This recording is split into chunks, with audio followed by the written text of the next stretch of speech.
Hello everyone. Today we are going to start working on the Marine Mammals Honor. And we're going to do that by reading a book together. That book is called The Secret of Scarlett Cove. This book is by Charles Mills and it's part of the Pathfinder Honor Club book series. This is a series of books that was written to help Pathfinders earn honors, and this book especially helps you earn the Marine Mammals Honor. Now on the back you can see a picture of the Marine Mammals Honor. It has a dolphin on it. I'm going to read you the back of the book so you know what to look forward to. Who's herding dolphins in Chincoteague Bay? A beautiful vacation spot. A secret cove. A dead dolphin.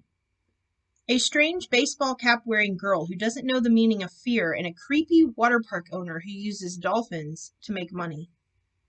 These things all collide to make Alex Timmons' vacation on Virginia's beautiful Chincoteague Island one he'll never forget. Before the spunky Pathfinder knows what hit him, he and new friend Dusty are caught up in a mystery that has them trying to stop both the United States Navy and Chilson's Fantasyland, a water park where dolphins are taken from the wild and put into a tiled swimming pool prison. There's no time to lose because the dolphins and Alex's mother are in grave danger. Both need saving, and they need saving fast. The Secret of Scarlett Cove is a thrill-a-minute adventure for juniors that uses the beauty of Chincoteague Island as a backdrop for teaching kids to respect all of God's creatures and to stand up for what they believe in.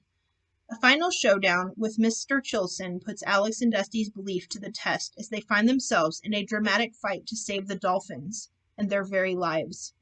Look for clues that reveal how to earn the Marine Mammals Honor. So we're going to listen one chapter every day, and we'll conclude in us earning the Marine Mammals Honor. So without further ado, The Secret of Scarlett Cove. Chapter 1. Island Escape. What do you get when you cross a homing pigeon with a woodpecker? Rose Timmons turned her attention away from the road for a moment and looked over at her son. Did you say something? Alex cleared his throat. What do you get when you cross a homing pigeon with a woodpecker? He repeated, slightly annoyed. Mrs. Timmons frowned. Why on earth would you want to do that? Mom, it's a joke. You're supposed to say, what? Mrs. Timmons glanced into the rearview mirror and carefully changed lanes. Okay, what? Alex grinned. You get a bird that not only comes home, but knocks when he gets there. He laughed out loud. Get it? Comes home, knocks, woodpecker? His mother nodded. Yes, that's nice. Alex sighed and laid his head back against the seat. You're no fun today. I'm sorry. Alex lifted his hands. But we're on vacation. Heading for Chincoteague Island. Warm, sandy beaches, nature trails, wild ponies running around, tons of birds and ducks and geese. We've been looking forward to this for a month. I know. I'll just be happier when we cross the causeway. I always am. Alex sat silent for a moment as he watched the rich farmland of Maryland's eastern shore flow by. It's Captain Walters, isn't it? No, Mrs. Timmons hesitated. Yes. Mom, the Navy called him back into service and shipped him off to the Middle East somewhere. He didn't go because he wanted to. I know. And he'll come back someday. Maybe, but I don't think so, Mrs. Timmons said, brushing strands of hair away from her forehead. He's a military man, Alex. He loves that kind of life. During the past few months, he's got really restless, and, well, I don't blame him for wanting to leave West Virginia. Alex nodded slowly. I guess he'd rather be diving in the ocean, fighting terrorists, and doing all that exciting Navy SEAL stuff than teaching people how to raise bees or plant gardens in Cypress Hill. I suppose I don't blame him either. The two rode along without speaking for a mile or so, and then Mrs. Timmons glanced at her son. What do you get when you cross poison ivy and a four-leaf clover? Alex's eyebrows rose slightly. What? A rash of good luck. Mrs. Timmons saw a smile return to Alex's tanned face as she giggled to herself. What do you get when you cross a cheetah and a hamburger? He queried. Fast food? No. Fast food. What do you get when you cross a clown and a goat? Funny kid. Alex blinked. Hey, that worked too. But I was thinking a silly Billy. The little green Toyota carrying Rose and Alex Timmons continued along U.S. Highway 13 heading south of Salisbury. Ahead lay the Virginia state line, and a few miles beyond that a quiet island resting against the broad sweep of the Atlantic Ocean. What do you get when you cross a galaxy with a toad? Alex asked. Wait, I know this one. You can't know this one, Mom. I'm making it up. Okay, well, what do you get when you cross a galaxy with a toad? Starwarts. Haha. You made that up. Yep. It's pretty good for a kid. I know. Soon they'd be crossing a narrow causeway built over a broad bay. That's when they'd see it, as they had the year before and the year before that. Lining the shore of green tree-covered islands would be the town of Chincoteague, with its quaint fishing docks, colorful gift shops, and quiet, tree-lined streets. But even more importantly to Alex was what lay beyond. Guarded by the first island was another one, an island on which there weren't any motels, restaurants, or grocery stores. It boasted a century-old lighthouse and its close neighbor, an Indian name, Chincoteague. This slice of ocean-forged and nature-decorated sandy land rising out of the Atlantic Ocean was home to the Chincoteague National Wildlife Refuge. Here, Alex would find more birds, wild ponies, and other animals than he could count. Alex leaned forward without even realizing it, subconsciously urging the car down the road, eager to breathe the salty air and hear the echoing sound in the speckled light of the refuge forest. What do you get when you cross an elephant with a skin doctor? He asked. Beats me. A pachydermatologist. Haha. Oh, I like that one. I thought you would. As the green Toyota sped across the causeway leading from the mainland to the little island of Chincoteague, both driver and passenger felt a familiar calm settling over them. It was as if they were escaping from the world of work, study, chores, and endless activity to a universe where every sight, sound, smell, and taste filled them with a strange combination of eager anticipation and absolute peace. There it is, Alec announced, pointing.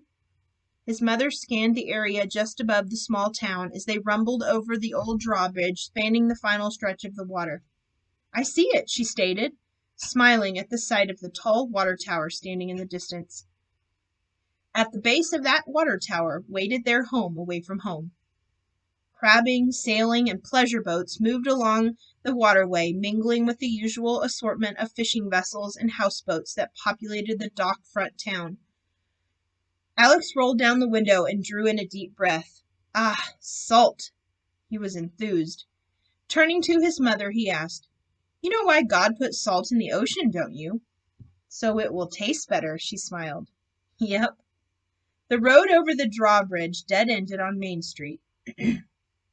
Mrs. Timmons turned the car to the right and then left at the next intersection.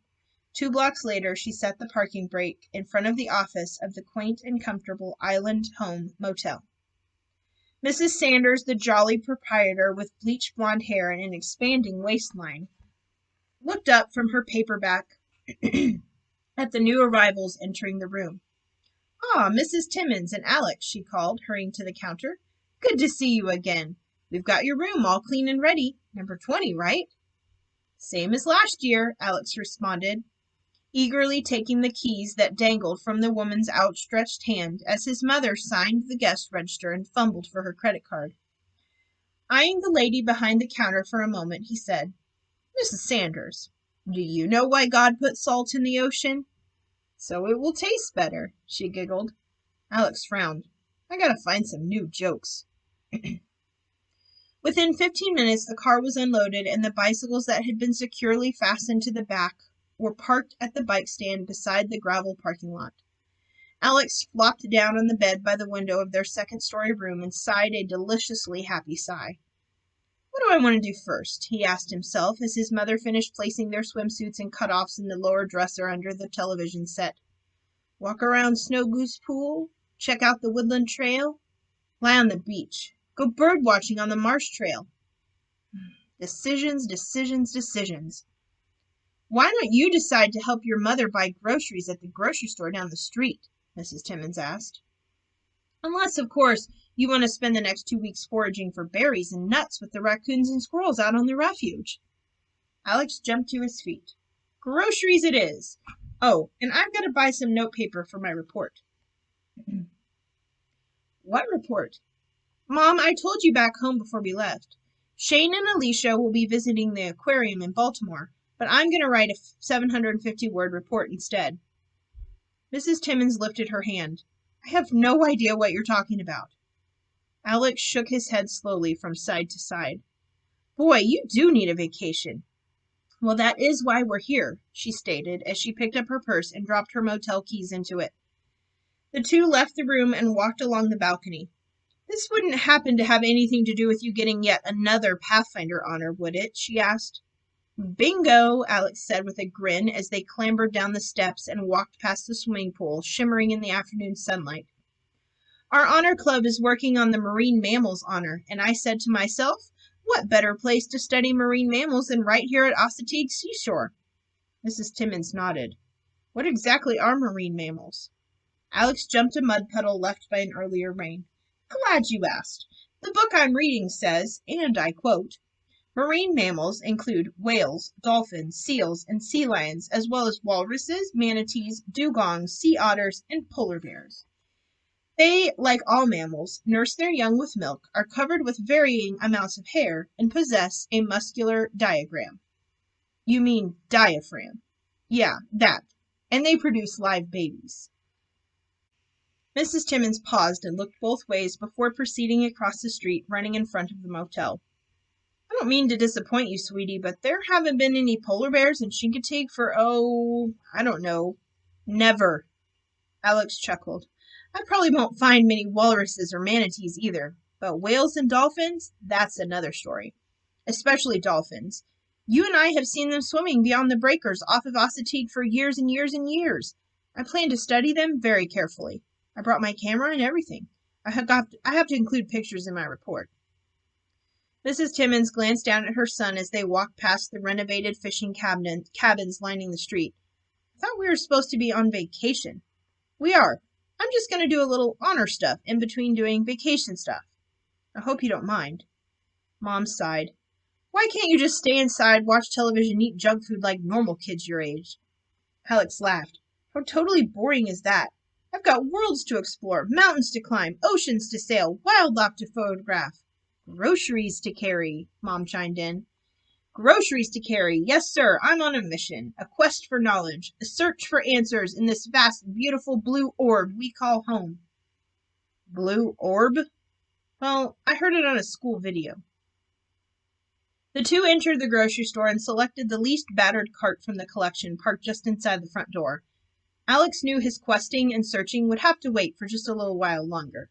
The first order of business on their first day on the island was to buy supplies of the nutritional kind, and then they'd be off to the shore, eager to experience the adventures that always awaited where the road ends and the ocean begins.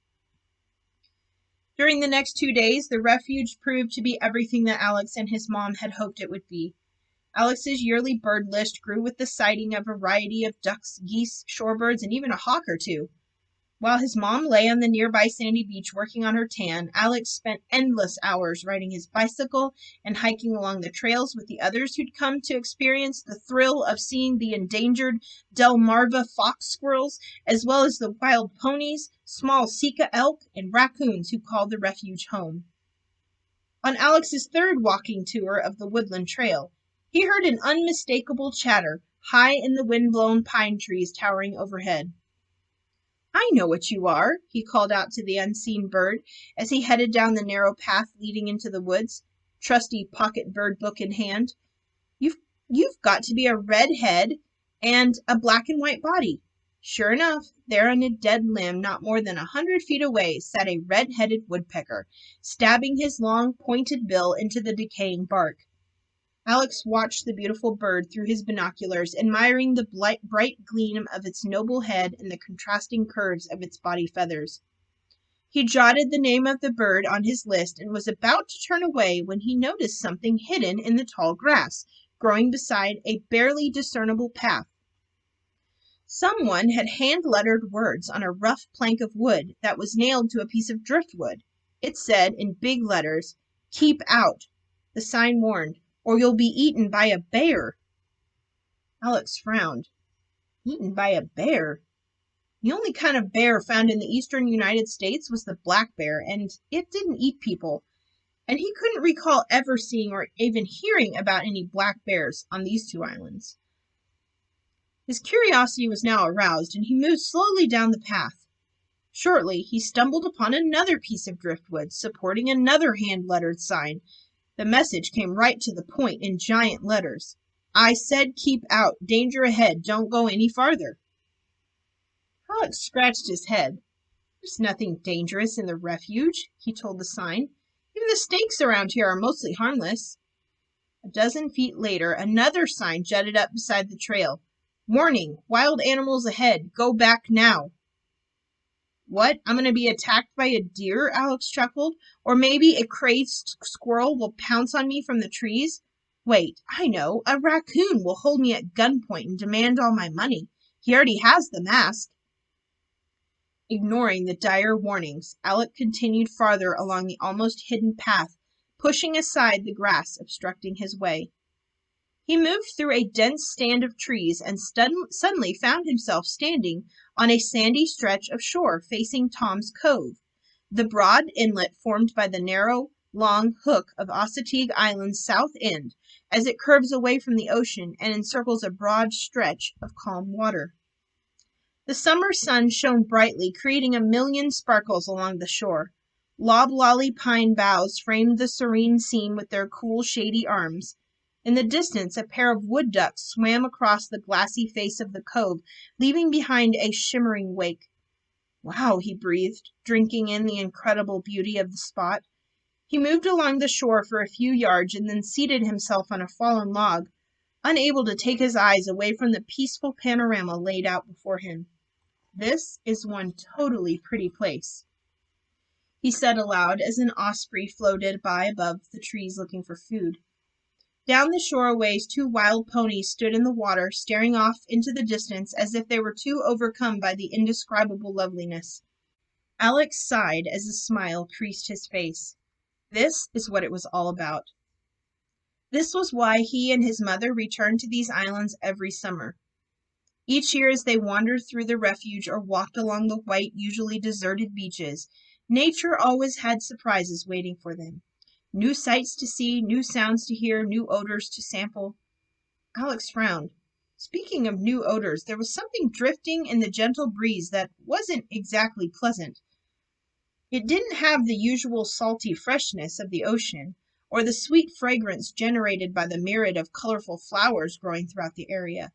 No, this particular smell was a little too strong, a little too musty, a little too dead. Alex stood and walked along the shore, stepping around pieces of driftwood and stones, following his nose as he made his way beside the shimmering water. The narrow beach curved into a small, sheltered area framed by trees and grass. He moved slowly as the odor grew stronger and stronger. Pushing aside some tall blades of grass, he moved away from the cove and found himself in a small inlet about 50 feet across, guarded by low-hanging limbs on all sides. It was like a big, hidden room in a grand, leafy mansion. Once inside, he stopped in his tracks. There, lying against the far shore, and half hidden in the weeds growing by the water, was a dolphin. Its twisted body wrinkled and weathered by the sun. Alex pulled a handkerchief from his pocket and placed it over his nose. "What happened to it?" he breathed as he edged forward, repulsed by the terrible scent. He bent over the body, searching for marks of violence like a gunshot wound or gashes left by an unfortunate meeting with a powerboat propeller. He knew many of Florida's marine mammals, like the manatee, were being killed just by such accidents. Perhaps it had happened here at this beautiful garden spot. But there was no such damage to the animal's broad back, tail, or flippers. The dolphin was simply dead, and had probably been dead for a couple days. Suddenly, the afternoon calm was shattered by the roar of an approaching motor. Alex looked up to see the branches guarding the entrance to the inlet part as the bow of a small boat burst through. The driver was a girl his age, wearing a baseball cap and a faded life jacket.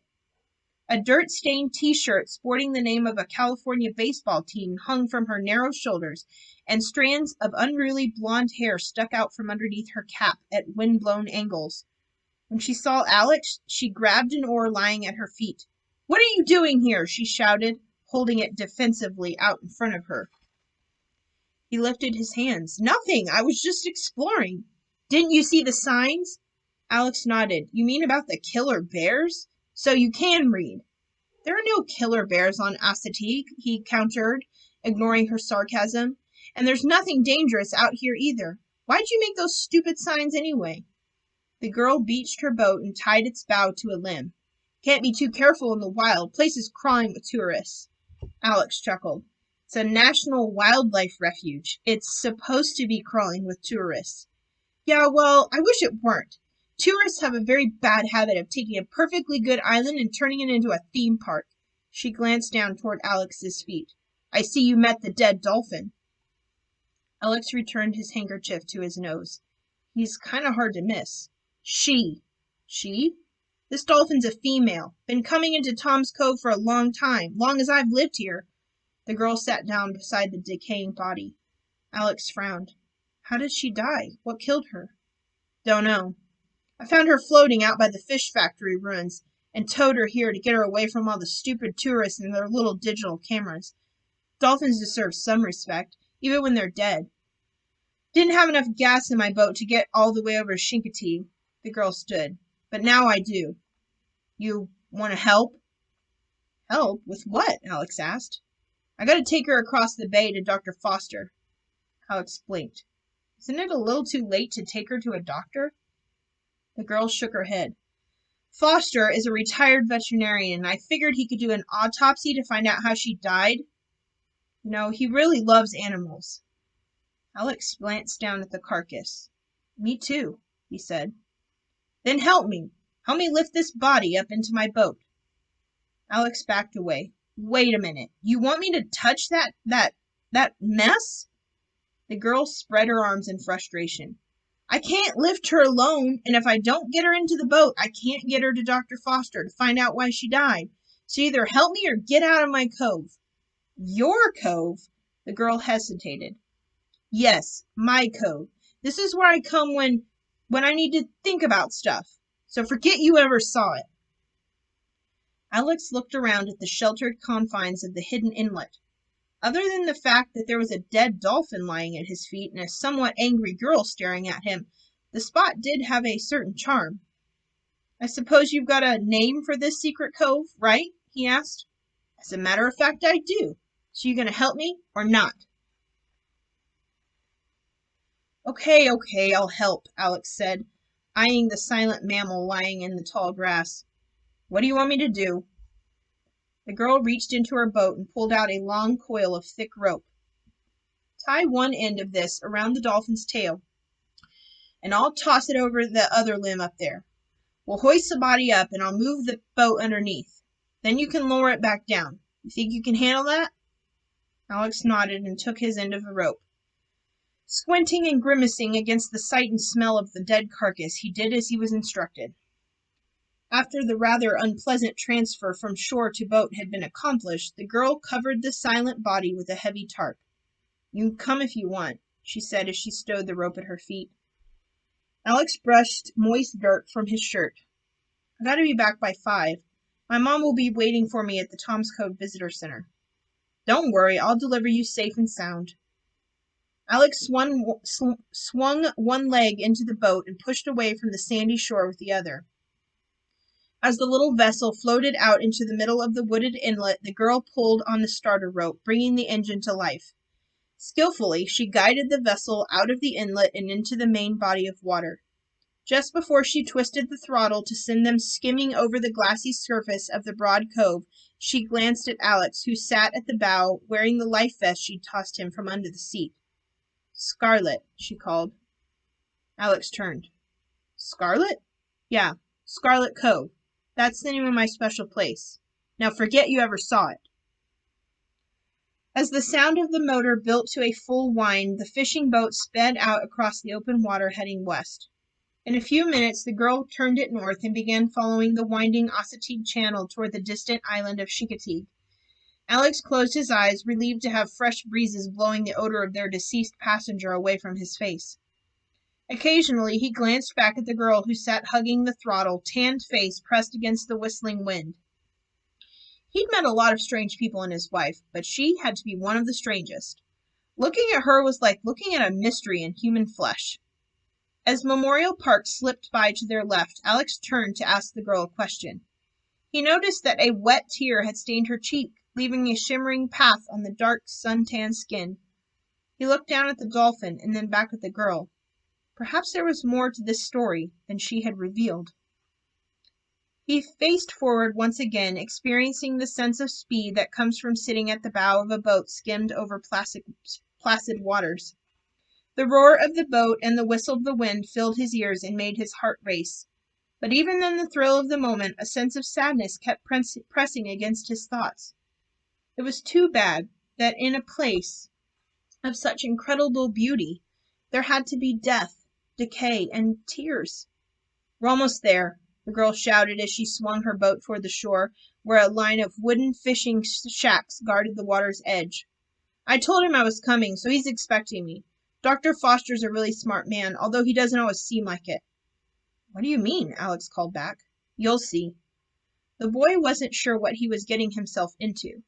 A secret cove guarded by signs warning of killer bears, a dead dolphin in a boat driven by a strange girl, and now a veterinarian who apparently lived in an old rundown fishing shack at the edge of Chincoteague Channel. In spite of his uncertainty, Alex couldn't help but grin into the whistling wind. Yep, this was a whole lot better than television.